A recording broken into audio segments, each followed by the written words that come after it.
Meio-dia e 17 minutos, atenção para a imagem que chega para você agora.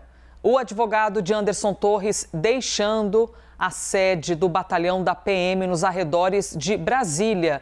E temos a informação, Anderson Torres manteve-se em silêncio.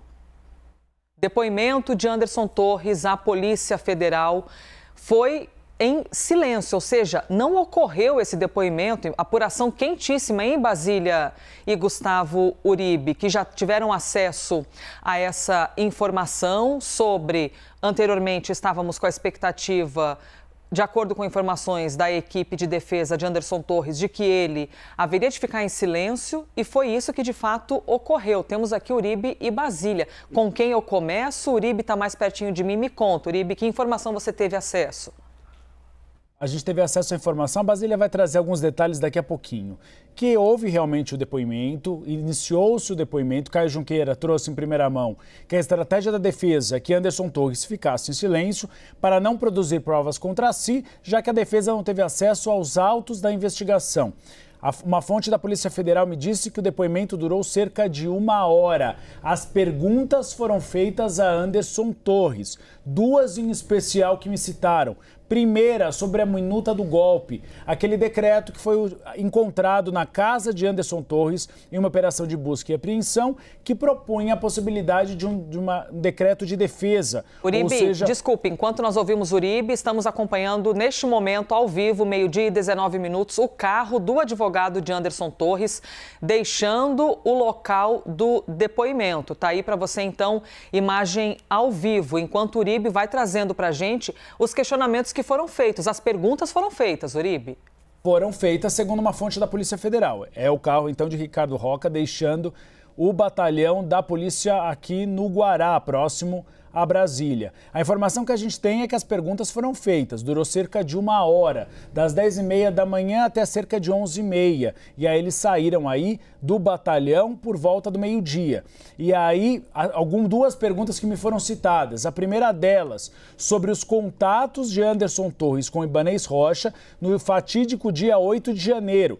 Se houve contato entre ambos sobre a possibilidade de que houvesse o vandalismo que tivemos em Brasília. Uma outra pergunta, a minuta do golpe. Por que estava na casa de Anderson Torres aquele documento, aquela minuta, falando a respeito de um estado de defesa que poderia ser decretado? Ele, no entanto, não respondeu.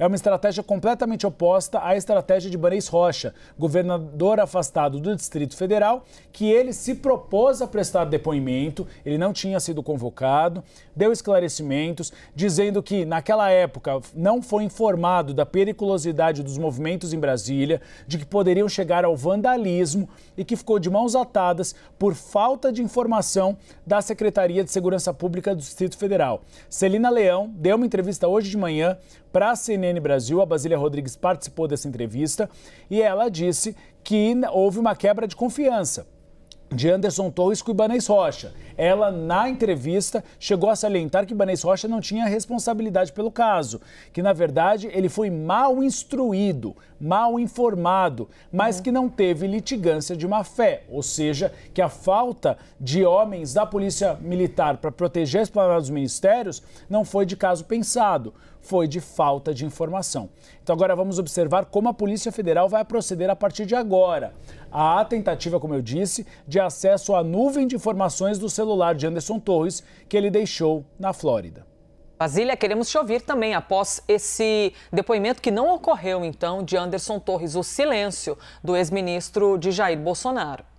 É isso. O depoimento, a PF seguiu o script de fazer o depoimento, que teve início às 10h30 da manhã, apesar de já terem informações de que Anderson Torres permaneceria calado. Chegaram lá, fizeram as perguntas e ouviram do advogado de defesa, a gente vê na imagem Rodrigo Rocha, dizendo que não teve acesso aos autos do processo. Até algo que você perguntou antes, sobre quem tem acesso a essas informações, a sigilo sobre alguns desses depoimentos. E isso é alvo de reclamação dos advogados das outras partes, porque nem mesmo eles, é o argumento que eles utilizam, tiveram acesso ao conteúdo completo do processo, que aí inclui os depoimentos prestados até agora de Ibanez Rocha, especialmente o do ex-comandante-geral da Polícia Militar, que este é um depoimento que diversas fontes afirmam não terem tido acesso na íntegra até agora, além de outros tipos de prova. O que a defesa